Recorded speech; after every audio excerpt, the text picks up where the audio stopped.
Hello, this is a project I've been working on using Spring MVC. Just the gist of the project is basically like a social media profile. Um,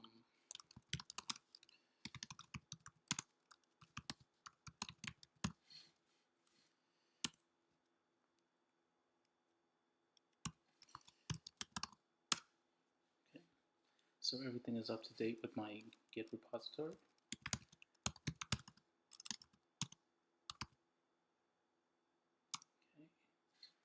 So this is the repo that I'm using. It's going to be on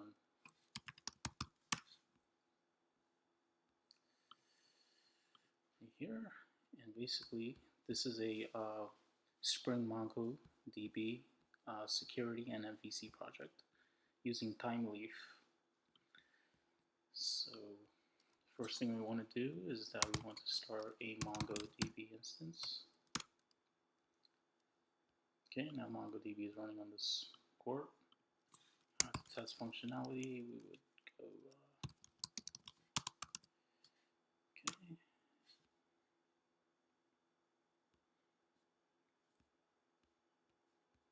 Let's see that this port is listening. And there we go. And then we can also connect to the MongoDB. And to set MongoDB up, you have to, I've listed the instructions on my GitHub. And this is the Mongo instance. So if I disconnect and reconnect, there we go. This is the database I'm using for the project. And this is actually created through Spring Boot. So if I drop the database, I start my application.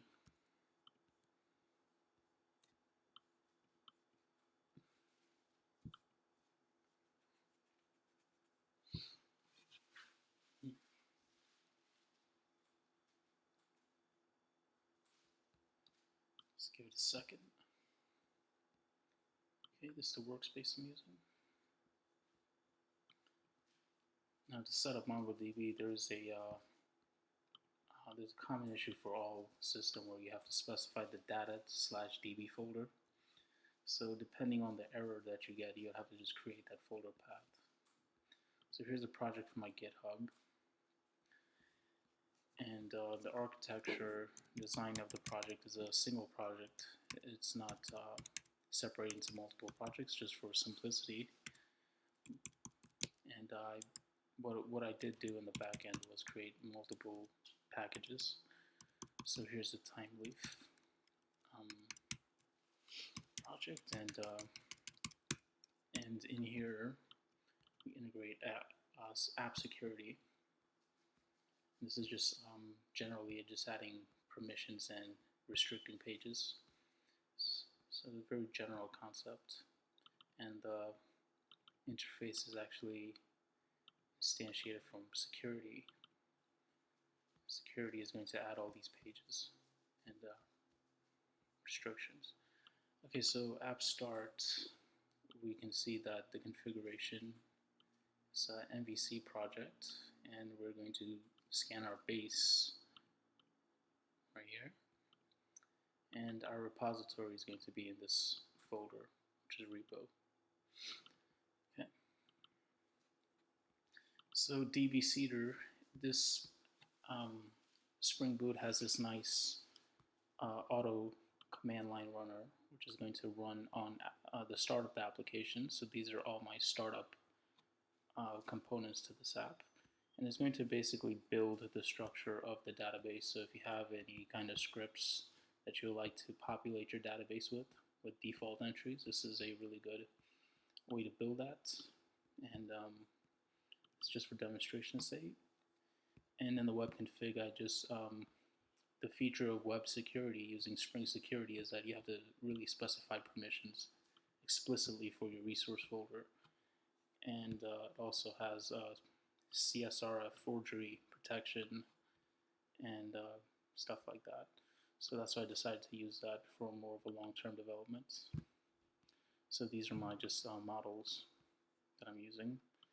The controller is simple, basically get and post what I mostly focused on in this project was the default welcome page, the welcome page, the login page, where basically you're going to try to log in into the your account, and you're going to pass in your username and password, and my service DB is going to check your email and password in the database and is going to return a view into your account settings. So now, if I take a look at, let's say, if I take a look at DB service, a DB service class, I'm going to check the login credential. I pass in the email and pass, and it's going to try to check your repository, your MongoDB repository, for any collections in authentication, where it's going to find your account by email and retrieve the password. And if this instance failed, then what I did was I catch an error, and I'm going to log the error inside the database into a error log folder. So elog is here, log error, there we go. It just injects this dependency of the repository and inserts the log. So there we go, that's my log error. And let's maybe see it in action. Let's go ahead and boot this app, and now let's take a look at our database. Our database currently does not have that test database right now, but if I run the app, Spring Boot app, so you'll see all this start up. It's loading our your drivers, and the application is started. It's running on port 8080. So now let's take a look at our default DB seeder action, and basically we will refresh, and you'll see that our collection has been created for default. So now we see that, for example, we have 0 records in error. Now let's do something. Let's try something. Let's go to localhost 8080, and this gives us our default page. Now this is, I really just imported a lot of this front end stuff, and I did some conversion into jQuery, but and it is somewhat interactive. You know, it also has a menu. Well, I'll just add that back in later.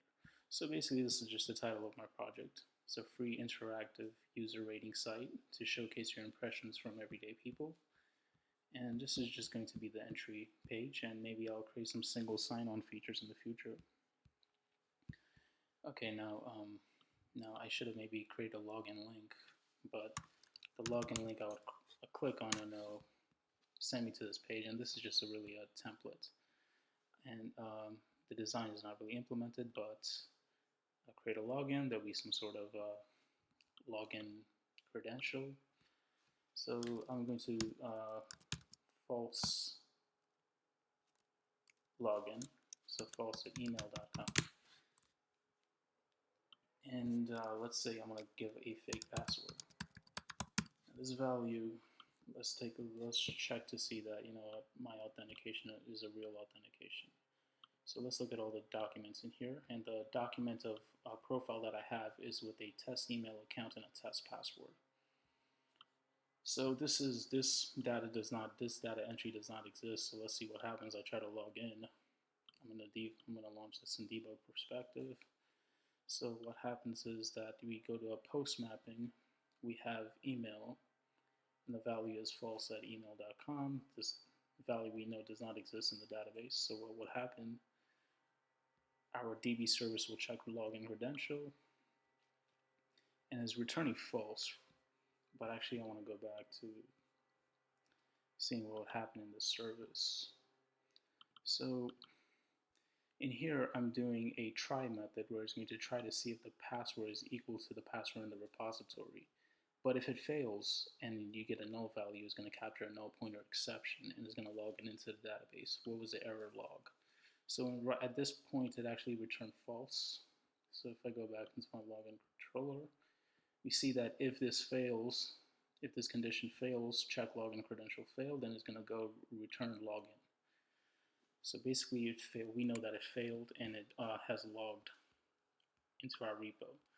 So right now, we see that it returned back to the login page. I go back to my MongoDB instance, and I check my error log, which was 0 logs before, and you have see that I have captured an error. So there's a timestamp. The error is a Java null pointer exception, and the entry is a fake password and fake email account. But let's say I do something. Now let's say I enter the correct credentials. So I go ahead and enter the correct credentials.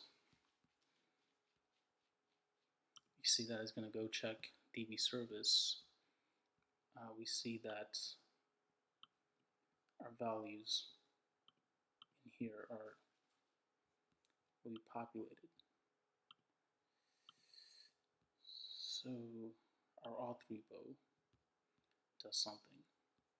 And here, and there we go, and now is returning, as you can see, get account settings index.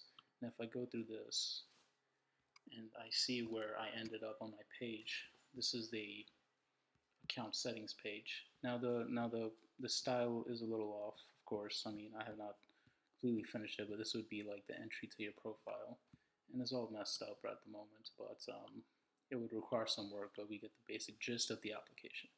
So thank you. This is my project that I've been working on over the weekend. I hope you find this intriguing. Thank you.